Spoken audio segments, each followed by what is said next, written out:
பேரவைத் தலைவர் அவர்களே, உறுதியாக சொல்கிறோம், அனைத்து கட்சியின் சார்பாக அல்ல, ஒட்டுமொத்த தமிழக மக்களின் குரலாக, விவசாயிகளின் குரலாக, கம்யூனிஸ்ட் கட்சிகளுடைய தோழர்களுடைய குரலும் சரி, பாட்டாளி மக்கள் கட்சி தோழர்களுடைய குரலும் சரி, இது சம்பந்தமாக சென்ட்ரல் வாட்டர் கமிஷன்ல டிபிஆர் சொல்லக்கூடிய project report, detail project report, அது சம்பந்தமாக உச்ச நீதிமன்றத்துடைய தீர்ப்பையும் மீறி அந்த கமிஷன் அறிக்கையை சப்மிட் பண்ண சொல்லியிருந்தாங்க கர்நாடகாவை பார்த்து. அப்படி சொன்னது மிகப்பெரிய தவறு. உச்ச நீதிமன்றத்துக்கு எதிராக central water commission DPR submit பண்ண சொன்னது தவறு. அதை சுப்ரீம் கோர்ட்ல தமிழக அரசு எதிர்த்து நின்னது. 15/4/26 நம்மளுடைய கேஸ் தள்ளுபடி பண்ணப்பட்டது. கேஸ் தள்ளுபடி பட்டதுன்னா உச்ச நீதிமன்ற தீர்ப்புக்கு எதிராக அல்ல, நம்ம இந்த டிபிஆர் சென்ட்ரல் வாட்டர் கமிஷன் வாங்கக்கூடாதுன்னு சொன்னதுதான் அந்த தமிழக அரசுடைய வாதம். அந்த தள்ளுபடி பண்ணப்பட்ட பிறகு டிபிஆர் சப்மிட் பண்ண மட்டும்தான் சொன்னாங்க. ஆனா மாண்புமிகு முதலமைச்சர் உடனடியாக அட்வொகேட் ஜெனரலா இருக்கட்டும், இதை 30 வருஷத்துக்கு மேல, அது திராவிட முன்னேற்ற கழகமா இருக்கலாம், அதிமுகவா இருக்கலாம், எந்த ஆட்சியாக இருந்தாலும் இந்த காவேரி வாட்டரை பாதுகாக்கக்கூடிய சட்ட வல்லுநர்கள் உறுதியாக இந்த நிமிடம் வரை போராடிட்டு இருந்தாங்க. அதுல உமாபதி சார் உங்களுக்கு தெரியும், தோழர் தான். பெரிய பெரிய சீனியர் அட்வொகேட்ஸ், முகுல் டோத்னியா இருக்கட்டும், அது மாதிரி சிங்வி சாரா இருக்கட்டும், அந்த மாதிரி இந்தியாவுடைய உச்ச நீதிமன்றத்திலேயே ஒரு டாப் சீனியர் அட்வொகேட்ஸ் கவுன்சில்ஸ மாண்புமிகு முதலமைச்சர் மிகப்பெரிய ஒரு ஆய்வை மேற்கொண்டார். அந்த ஆய்வுடைய முடிவில் இந்த காவேரி வாட்டர் கமிஷன் சொல்லக்கூடிய இந்த கமிஷன் இருக்கு, டிபிஆர் அவங்க கிட்ட சப்மிட் பண்ண, கர்நாடகாவுக்கு ஃபேவரா சப்மிட் பண்ண உடனே நம்ம சுப்ரீம் கோர்ட் போனோம். அதை அந்த கமிஷன் மேல நம்பிக்கையை இழந்துட்டோம்.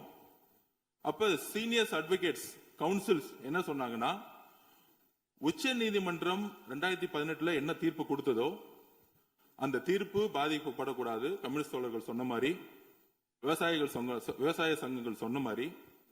ஆனால் மேகதாது அணை என்பது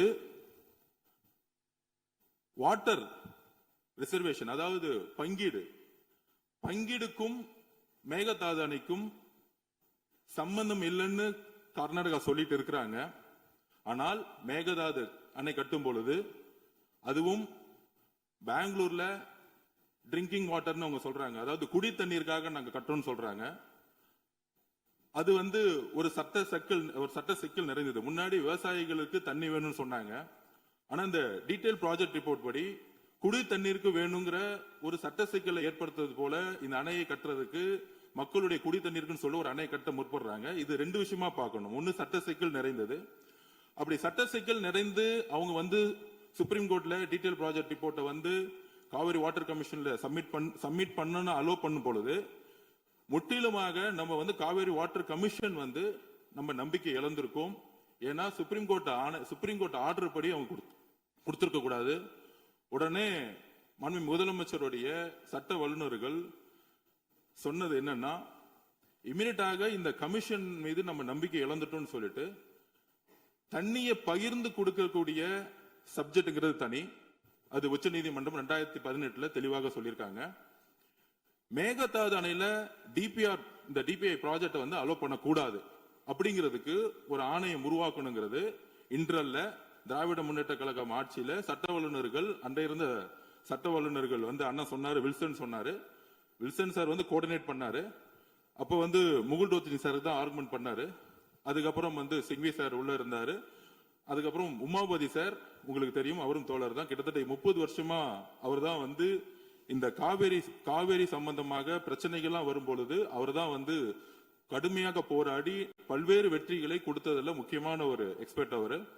சோ இது எல்லாரும் சேர்ந்து ஒரு முடிவு எடுக்கும் பொழுது அந்த முடிவை வந்து சரியான திசையில செல்ல முடியும்னு மாண்புமிகு முதலமைச்சர் முடிவு செய்து அடுத்த சட்ட ரீதியாக இந்த கோரிக்கையை உச்சநீதிமன்றத்திலும் இந்த கோரிக்கையை மாண்புமிகு பிரதம மந்திரி கிட்டும் கொண்டு செல்லான்னு சொல்லும் பொழுது அன்றைக்கு தீர்மானத்துல வெறும் மேகதாது அணை கட்டுறதுக்கு ஒரு எதிர்ப்புக்காக இந்த அவையில் ஒரு தீர்மானத்தை முதல்வர் நிறைவேற்றும் பொழுது மாண்புமிகு எதிர்க்கட்சி தலைவர் மார்ச் மாசம் இந்த கோரிக்கையை ஆல்ரெடி வந்து சட்ட வல்லுநர்கள் முன்னாள் முதலமைச்சர் திரு மு.க. ஸ்டாலின் அவர்கள் இதே டிஸ்கஷனை கொண்டு வந்திருந்து ஒரு கடிதத்தை அனுப்பிச்சிருந்தாங்க. அந்த விஷயம் உடனடியாக நினைவுக்கு வந்தவுடன் மாண்புமிகு முதலமைச்சர் அதிகாரிகளுடன் மட்டும் கலந்துரையாடல, உடனடியாக சீனியர் கவுன்சில் கிட்ட உடனடியாக சட்டமன்றம் நடந்திருக்கும் பொழுதே ஒரு ஆய்வை மேற்கொண்டாரு. அதுல வந்து நம்ம வந்து இந்த காவிரி வாட்டர் கமிஷன் மீது நம்ம நம்பிக்கை இழந்துட்டோம். இந்த கமிஷன் வந்து தொடர்ந்தால் இந்த டீடைல் ப்ராஜெக்ட் ரிப்போர்ட்டை ஒருவேளை இந்த கமிஷன் அக்செப்ட் பண்ணிட்டா நமக்கு உடனடியாக பிரச்சனைகள் வந்துரும் சொல்லிட்டு இந்த கமிஷனை வந்து நம்ம வந்து இமிடியட்டா வந்து என்ன சொல்றது, அந்த கமிஷனை நம்ம உடனடியாக கேன்சல் பண்ணிட்டு புதிய கமிஷன்ங்கிறது வந்து முழுக்க மேகதாது அணையில அணை கட்டக்கூடாது அப்படிங்கிறதுக்காகவே இந்த கமிஷன் வந்து உருவாக்கணுங்கிறது தான் நம்மளுடைய சட்ட வல்லுநர்களுடைய ஆலோசனை. இதுக்கும் 2018 உச்ச நீதிமன்றம் கொடுத்த தீர்ப்புக்கும் சம்பந்தம் கிடையாது. இந்த மாதிரி சட்ட வல்லுநர்களுடைய ஆலோசனைப்படி நம்ம ஒரு ஸ்ட்ராட்டஜி எடுக்கக்கூடிய நிலைமையில இருக்கிறோம். அப்படி எடுக்கும் பொழுது நமக்கான கால அவகாசம் கிடைக்கும். அப்படி ஒரு புதுசா ஒரு ஆணையம் வரும் பொழுது அந்த ஆணையத்தில் உறுப்பினர் இருக்கக்கூடிய கீழே இருக்கக்கூடிய கேரளா ஆகட்டும், பாண்டிச்சேரி ஆகட்டும், நம்மளுடைய மற்ற மாநிலங்கள் வந்து கடுமையாக எதிர்ப்பு தெரிவிப்போம். நம்மளும் வந்து எதிர்ப்பு தெரிவிப்போம். அப்ப அந்த ஆணையம் வந்து புதுசு அப்பாயின்ட் பண்ணும்போது நமக்கான கால அவகாசம் கிடைக்கும். அந்த ஆணையம் அப்பாயின்ட் பண்றதுக்கே ஒரு 6 மாசம் அவ்வளவு 1 வருஷம் ஆகும். அதுக்கப்புறம் அந்த ஆணையம் 2018க்கான உச்ச நீதிமன்றத்துடைய தீர்ப்புக்கான ஆணையம் கிடையாதுங்கிறத நாங்க திருப்பியும் விளக்கம் கொடுக்கிறோம். இதுதான் பதிவு பண்றோம். மேகதாது அணை சம்பந்தமாக அணை கட்டணமா கட்டக்கூடாதா, டிபிஆர் டீடைல் ப்ராஜெக்ட் ரிப்போர்ட்டை வாங்கினது தவறுங்கிறோம். ஆனா அந்த ஆணையம் வாங்கியிருக்கிறாங்க. அந்த ஆணையம் வாங்கி ஒரு தலைபட்சமாக முடிவு எடுத்துட்டா சட்ட சிக்கல்கள் நமக்கு மிகப்பெரிய லெவல்ல வரும். அதனால அந்த ஆணையத்தையே நாங்க வந்து நம்ம வந்து கேன்சல் பண்ணணும்னு சொல்லிட்டு ஒரு புதிய ஆணையம் மேகதாதுக்காக உருவாக்குறோம். இது 2 சப்ஜெக்டா நம்ம வந்து பிரிச்சு பார்க்கணுங்கிற நம்ம ஒன்னு உச்ச நீதிமன்றத்துடைய தீர்ப்பு, தமிழகத்துக்கு கிடைக்கக்கூடிய வாட்டருடைய ஒரு நமக்கான உரிமையை நிலைநாட்டக்கூடிய ஒரு தீர்ப்பு. அதில் நம்ம வெற்றி பெற்றுட்டோம். அதை வந்து இந்த ஆணையம் வந்து கை வைக்கவே முடியாது எப்பயும். ஆனால் கர்நாடகா குடி தண்ணீருக்குன்னு வந்து எங்களுக்கு டிஎம்சி வேணும்னு சொல்லும் பொழுது இந்த பிரச்சனை பிரியுது. முன்னாடி எப்படின்னா விவசாயிகளுக்கு தண்ணி வேணும்னு வந்து கர்நாடகா வந்து போராடினாங்க, உச்ச நீதிமன்றத்தில் போராடணும். அதுக்கேற்ற மாதிரி உச்ச நீதிமன்றம் 2018 தீர்ப்பு கொடுத்தாங்க. ஆனா கர்நாடகம் வந்து அதுக்கப்புறம் என்ன ஸ்டாண்ட் எடுக்கிறாங்கன்னா, குடி தண்ணீர் வாட்டர் ட்ரிங்கிங் பொதுமக்களுக்கு பெங்களூர்ல தண்ணி இல்லைன்னு சொல்லிட்டு ஒரு சட்டம் சிக்கல் நிறைந்த இன்னொரு ஸ்ட்ராட்டஜி எடுக்கிறாங்க. அப்ப அந்த ஸ்ட்ராட்டஜியை வந்து உடைக்கணும்னா கண்டிப்பாக அன்னைக்கு மார்ச் மாசம் 2026 எல்லா சட்ட வல்லுநரும் முன்னாள் முதலமைச்சர் மு.க. ஸ்டாலின் அவர்கள் மிகப்பெரிய ஒரு விவாதத்தை நடத்தி அதுக்கேற்ற மாதிரி இந்த கமிஷனை நம்புது, அந்த கமிஷனுக்கு எதிராக சட்ட போராட்டம் நடத்தணும்னு சொல்லிட்டு உச்ச நீதிமன்றத்துக்கு சென்றாங்க இந்த கமிஷனுக்கு எதிராக. ஆனா அந்த கமிஷனுடைய பரிந்துரையை உச்ச நீதிமன்றம் சொன்னாங்க, டிபிஆர் ப்ராஜெக்ட் தானே கொடுக்குறாங்க, டீடைல் ப்ராஜெக்ட் ரிப்போர்ட் தானே கொடுக்க போறாங்க, அவங்க முடிவு எடுக்க போறது இல்ல, ப்ராஜெக்ட் ரிப்போர்ட் மட்டும் கொடுக்கட்டும் அப்படின்னு தான் உச்ச நீதிமன்றம் வந்து நமக்கு எதிரான தீர்ப்பு கிடையாது, டீடைல் ப்ராஜெக்ட் ரிப்போர்ட்டை அந்த கமிஷன் கொடுக்கணும்னு சொன்னதுனால நம்ம வந்து உடனே அடுத்த ஸ்டாண்ட் எடுக்கணும். ஏன்னா ஒரு தலைபட்சமாக அந்த டீடைல் ப்ராஜெக்ட் ரிப்போர்ட்டை உடனடியா வாங்கி உடனே 3-4 மாசத்துல இல்ல 6 மாசத்துல முடிவெடுத்தா ட்ரிங்கிங் வாட்டர்னு சப்ஜெக்ட், அதாவது குடி தண்ணீர்ங்கிற சப்ஜெக்ட் சட்ட சிக்கலுக்குள்ள போக கூடாதுங்கிறதுக்காக தான் நம்ம புதுசா ஒரு ஆணையம் மேகதாது அணை கட்டக்கூடாதுங்கிறதுக்காக ஒரு ஆணையத்தை வந்து இது சம்பந்தமாக உடனே உருவாக்கணுங்கிறோம். ஏன்னா இப்ப இருக்கக்கூடிய ஆணையம் வந்து நாம் நம்பிக்கை இழந்துட்டோம்.